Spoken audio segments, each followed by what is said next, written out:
Shri Venkateswara gold తాకట్టులో ఉన్న మీ బంగారాన్ని విడిపించి కొనబడును. Divya Diamonds, origin for genuine, certified and effective gems. ఈ మధ్య మీరు కొంతమంది హిందువులకు సంబంధించి ఇప్పుడు దీని మీద ఒక చట్టం తీసుకురావాలని చెప్పేసి, ఏది కన్వర్షన్కి సంబంధించిన ఆగాలని చెప్పేసి మీరందరూ పోరాడుతున్నారు. కానీ రివర్స్లో మొన్న ఈ మధ్య ఒక వీడియో వైరల్ అయింది. అసలు మనమే మనం వాళ్ళలాగా మనమే చేసుకుంటా పోతే పోయిద్ది కదా, ఈ గోడ లేదన్నట్టుగా పెట్టుకుంటున్నారు. ఎలా అంటే ఇప్పుడు ఎవరైతే కన్వర్ట్ చేస్తున్నారో మేము కూడా కన్వర్ట్ చేసుకుంటూ వెళ్తా ఉంటాం వాళ్ళని హిందువుల్లాగా అని చెప్పి. ఇంకో జోక్ ఏమిటంటే, కానీ ఇవి ఆగాలి.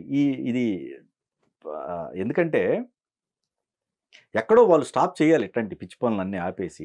కాదు ఇప్పుడు నిన్న ఎవరో తిరుపతి మాజీ ఎంపీ ఎవరో మాట్లాడారట, ప్రెస్ మీట్ ఏదో పెట్టి, ఆ టీటీడీలో క్రైస్తవుల్ని ముస్లింని ఎందుకు తీసేస్తారు, ఎవడైతే ఏంటి పని చేయడానికి అని అంట. ఇప్పుడు ఎవడైతే ఏంటి పని చేయడానికి అని ఎవరు అనుకోవాలి? ఆ యొక్క సిస్టమ్, ఆ యొక్క ఇన్స్టిట్యూట్కి సంబంధించిన వాళ్ళు అనుకోవాలి. నువ్వెవడు అనుకోవడానికి? మీ ఇంట్లో బెడ్రూమ్లో పడుకుంటాను, ఎవరైతే ఏంటి పడుకోవడం అంటావా? రాణిస్తావా మీ ఇంటికి? మీ ఇంటి బెడ్రూమ్లో పడుకోవడం రాణిస్తావా? మరి తిరుమల పవిత్రమైన ప్లేసు, నీకు సిగ్గులే మాట్లాడడానికి? అలాగా తిరుపతిలో పుట్టి పరపతి తీయడానికి కాకపోతే, వెంకటేశ్వర నిజమైన దేవుడు కాబట్టి ఆయన్ని దేవుడు కాదు అన్నోడు కూడా కూడి పెడుతున్నాడు. వీడు అసలు గాడే కాదు కాబట్టి వీడు కూడి పెట్టలేడు, వీడికి పేరు పెట్టలేడు. ఇప్పుడు మీరు బండ గుర్తు చెప్తాను, హిందూ మతం మాకు అక్కర్లేదు అని చెప్పగలిగి, హిందుత్వంలో ఉన్న కులాలు మాకు అక్కర్లేదు, మాకు రిజర్వేషన్ అక్కర్లేదు అని చెప్పగలరా? వాళ్ళు అవమానించేది మన దేవుళ్ళని అనుకుంటున్నాం కాదు, వాళ్ళు గాడ్ అనుకున్నోనే వాళ్ళు అవమానిస్తున్నారు. ఒరే నువ్వు అన్ఫిట్, మాకు కూడేట్లేవు కాబట్టి మేము ఆ దేవుడి దగ్గర పనిచేస్తున్నాం, ఆయన నిజమైన దేవుడు అని ఒప్పుకున్నట్టేగా. నువ్వు పేరు ఎట్లేవు, అందుకని ఆయన పేరుతోనే బతుకుతున్నావు. వాళ్ళ గాడ్ అని అనుకున్నాను వీళ్ళు అవమానించినట్టు కదా. ఇక్కడ పాయింట్ ఏమిటంటే, రిలిజియాసిటీ కాదు, మొరాలిటీ లేనప్పుడు నువ్వు హిందూ అయినా క్రిస్టియన్ అయినా ఇంకోటైనా వేస్ట్. Priority morality. నువ్వు ఎటున్నావా ఇటుండు. చూడండి చక్కగా ఆ విషయంలో మనం మెచ్చుకోవాల్సింది. నిన్న శ్రీశైలం బస్సు డ్రైవరు టోపీతో వెళ్తున్నాడు, ఆపారు. అతను చాలా బాగా చెప్పాడు, నేను ఉద్యోగం మానేస్తా, టోపీ తీయను. మరి మనం సిగ్గులే, పరీక్ష రాయాలి, తాలిబుట్లు మెట్టెలు అంటే తీయించి ఏదో ఒక సిగ్గులేదు, అది వేరే కథ. తాలిబుట్టికిను పరీక్షకి ఏమైనా సంబంధం ఉందా? ఆ రూల్ పెట్టిన ఎదవన్నారు ఎవడో తెలుసుకుని అన్ని జైల్లో పెట్టాలి. నాకు తెలియగలుగుతున్నా, కోర్టు ఇలాంటి వాటిల్లో ఏమీ చర్య తీసుకోదా? బురకాలతో పరీక్షలు రాయిచ్చా? తెలుసా మీకు? ముస్లిం దేశాల్లో కూడా ఓ 10-12 దేశాలు బురకా నిషేధించింది, తెలుసా మీకు? సో ఇక్కడ మారాల్సింది ఎవరంటే హిందువులే. బాధ్యత తీసుకోవాల్సింది హిందువులే, రియాక్ట్ అవ్వాల్సింది హిందువులే, మాట్లాడాల్సింది హిందువులే. కానీ నువ్వు అసలు హిందువు అని ఫీల్ అవ్వగా, కులం కుక్క పత్తి కుక్క. దీనికి ఇంకో రుజువు చెప్తా. చాగంటి గారితో గరికపాటి వారితో క్షమాపణలో ఏం పాపం చేశారు వాళ్ళు? వాళ్ళు ఎవరికైనా అపకారం చేశారా? పోనీ నాలాగేమన్నా పరుషంగా మాట్లాడారా? లేదుగా. ఏదో రామాయణమో భౌతికతో భాగవతం ఏవో పురాణాలు ఇలా ఉండండి, ఇలా ఉండండి, ఇలా ఉండకూడదండి, మంచిదండి, కుటుంబ వ్యవస్థ ఏవో మంచి మాటలు చెప్పారుగా. రీసెంట్గా ఒక వీడియో మీరు వాళ్ళిద్దరు పేర్లు చెప్పారు, మన గరికపాటి గారే అన్నారు. వాళ్ళ మదర్కి 80-90 సంవత్సరాలు అప్పుడు బాగోపోతే ఆవిడని చూసుకోవడం కోసం ఒకళ్ళని పెట్టారంట.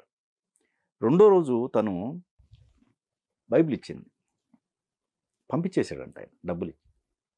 నా ఇంట్లోనే ఇలా జరిగింది, ఇంకా ఎందుకు ఇది అసలు వాళ్ళు అంతేనా అంటే ఇక్కడ అర్థం కాని విషయం ఏంటంటే, అదేలేండి ఇంకా అదే చెప్పుద్ది, వాళ్ళకి నేర్పేది ఆ విధంగా అంటారా?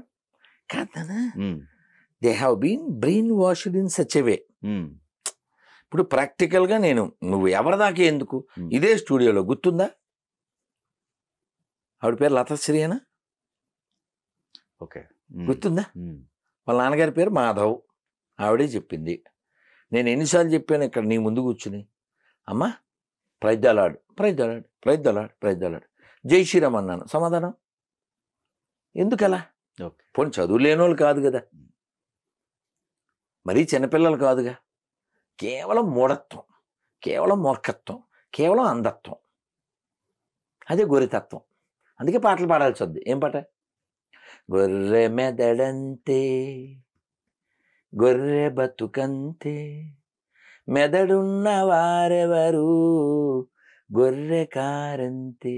నువ్వు కావాలితే ఈ వీడియో కింద కామెంట్లు చూడు. అటు తిట్టడానికి వస్తారు కదా. నేను ఇది ఫేస్బుక్లో పెడితే ఆ ప్రొఫైల్లోకి వెళ్తా, నన్ను తిడతారు కదా, నేను నెంబర్ ఇస్తా, రారు.